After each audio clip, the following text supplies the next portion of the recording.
collection of old t-shirts that I've been saving.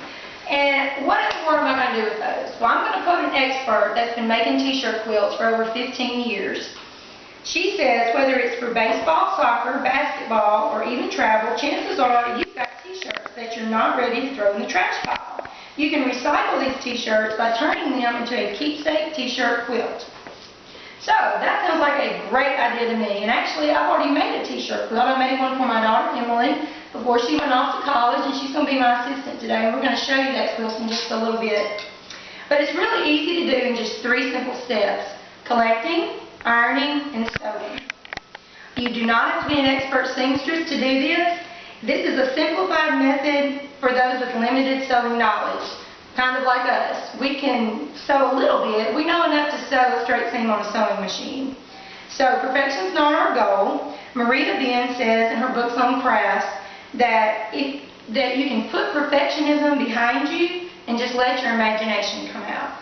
So that's our goal. So we're going to begin with step 1, which is to start collecting old t-shirts. And I would suggest that you go ahead and cut the pattern out of the front of the shirt, and then just throw that away. That way your collection won't be as bulky.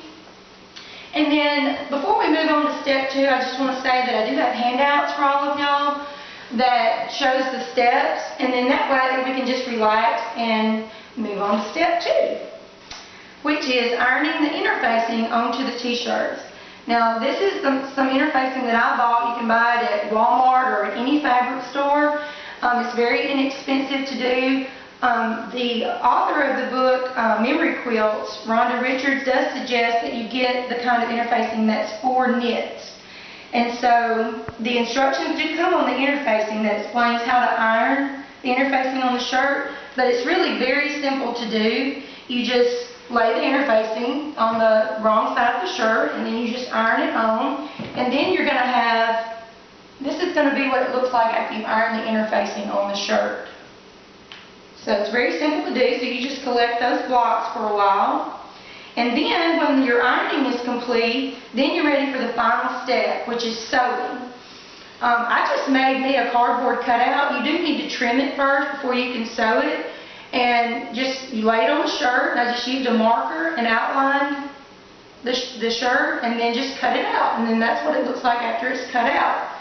Now, after you've collected all of those blocks, then it's time to start sewing. And you just put the right sides together on the shirt, and then you sew a straight seam down the side, and that's how you begin your row. And then here's an example of what the row will look like. Now after you get the row done, you just continue with other rows, and then you can put the rows together to make your quilt top. So now you have a choice once your quilt top's made. You can either quilt it by hand, or you can send it off to be quilted. And actually that's really economical to do. For between $45 and $65, you can have your t-shirt quilt quilted for you. And I put the number on your handouts to show you, so that if you choose to do that, you can. Or you can quilt it yourself. I've got an example of that here. You can buy quilt batting at Walmart or any fabric store. And I just used an old sheet for the back of this quilt. And so it's very simple to do that way too. So it really is a great way to use your old t-shirts. And I'm going to end by letting my daughter Emily show you the quilt that we made for her. And it really is easy to do. Just 3 simple steps. Just collecting, ironing, and sewing. And actually when I asked her to borrow this for our presentation, she really hesitated to bring it home this weekend and give it up. But that just shows me how much she likes it. And I hope it's more than just a quilt, that it helps to ground her and just remind her who she is and show her how much that we love her. Thank y'all.